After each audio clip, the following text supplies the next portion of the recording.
पुंछ जिले के LOC उपर कीरनी कस्बा ते शाहपुर सैक्टर के रिहायशी इलाके च पाकिस्तान आसेआ की गई दी गोलाबारी मूजब कई मकाने की नुकसान पुज्जा है। गोलाबारी कारण कोई जानी नुकसान तो नहीं हुआ, लेकिन लोकें च डर त्रास समाई गेदा है। ग्रां निवासी मोहम्मद अकबर ते उनका परिवार ओले बाल बाल बची गया जिले एक मोटर शैल उनके मकान की छत उपर पई गया। हमारे लोगों की जो समस्या है उस पर ध्यान दिया जाए। खासकर इस वक्त जो मकान के ऊपर आप खड़े हैं, ये लेंटर वाला मकान है, तो बदकिस्मत लेंटर भी इसलिए डालते हैं कि हमारे पास लकड़ी नहीं है, तो लेंटर भी बेसिकल इसके लिए नहीं, काफ़ी गोला के आगे नहीं लेंटर भी ठहर सकता है। आपने खुद देखा है कि जो अकबर का मकान है इस वक्त कंस्टेबल का ये डैमेज हुआ है। सांबा जिले के गुड़ा सलाथिया च अपनी गै बंदूक हादसाती तौर पर चलने कन्नै मदन सिंह नाम का व्यक्ति फौत हो गया। दस्या जा रहा है जो वह अपने खेतरे च जा रहा हा जे हादसा हुआ। SSP सांबा शक्ति पाठक होने मौके पर पुजिए घटना बारे जानकारी हासिल की। मदन सिंह की लोथ की पोस्टमार्टम लिए रामगढ़ अस्पताल भेजी दिता गया है। पुलिस ने मामला दर्ज कर लेता है। दस्या जा रहा है जो मदन सिंह वैटनरी महकमे का मुलाजम हा। पुंछ के राजा सुखदेव सिंह जिला अस्पताल च कोरोना वायरस कन्नै इन्फेक्टेड किसी भी व्यक्ति का उपचार करने ताईं आइसोलेटेड यानी बखरा वार्ड स्थापित किया गया है। पुंछ के सभे सब डिस्ट्रिक्ट अस्पतालों भी किसी भी संदिग्ध मामले कन्नै निबड़ने लई सभे इंतजाम कर लेते गए हैं। इस बारे CMO Poonch doctor Ghulam Ahmad Miro ने जानकारी दी। हमने इसके लिए पूरी तैयारी कर ली है। हमने आइसोलेशन वार्ड बना लिए हैं।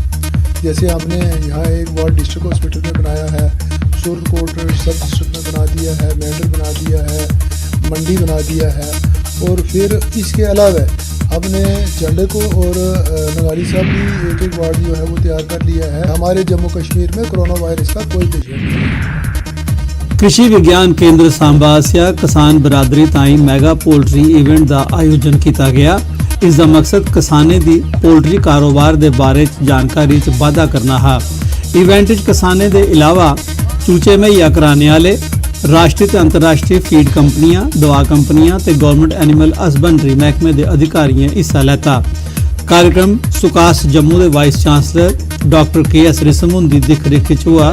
कार्यक्रम में सांबा जिले के बख-बख ब्लॉकों के 400 कोला मते पोल्ट्री किसाने हिस्सा लेता।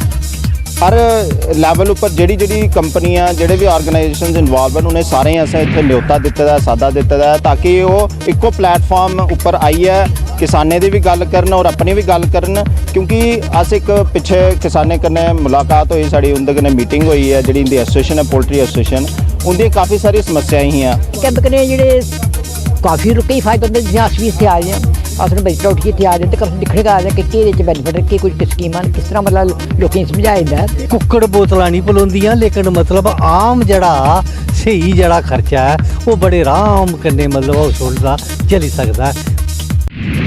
गवर्नमेंट डिग्री कॉलेज कठुआ के छात्र ते NSS यूनिट के वॉलंटियर दक्षवीर की 26 जनवरी की दिल्ली की रिपब्लिक डे परेड च हिस्सा लैने का मौका मिलिया। कॉलेज परतोनेपुर कॉलेज प्रशासन आसिया दक्षवीर का स्वागत ते उपहार दिए सम्मानित किया गया।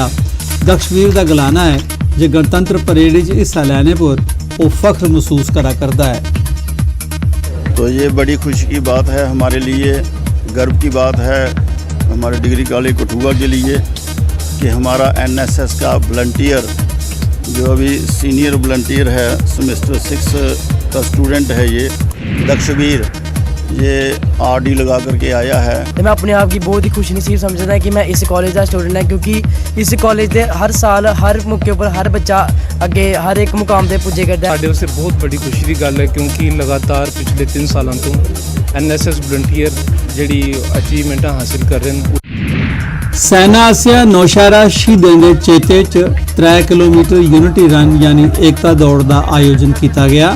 दौड़ स्कूल के विद्यार्थियों हिस्सा लैता।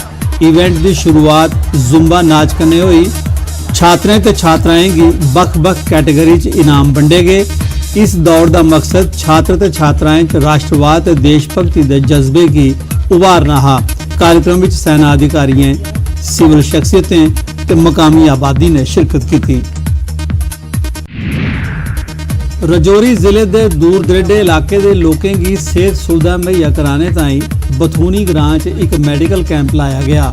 कैंप च हैल्थ महकमे, गवर्नमेंट मैडिकल कॉलेज रजौरी ते डिस्ट्रिक्ट हैल्थ महकमे के डॉक्टरों की टीम ने लोगों का मुआयना किया ते उन्हें मुफ्त दुआ वंडी। इसके अलावा बख-बख बीमारियों के संबंध में जानकारी देने वाले स्टाल भी लाए गए हैं। लोकें हैल्थ महकमे की अपील की है जे भविष्य भी वो इये ने कैंप ला। सही लोग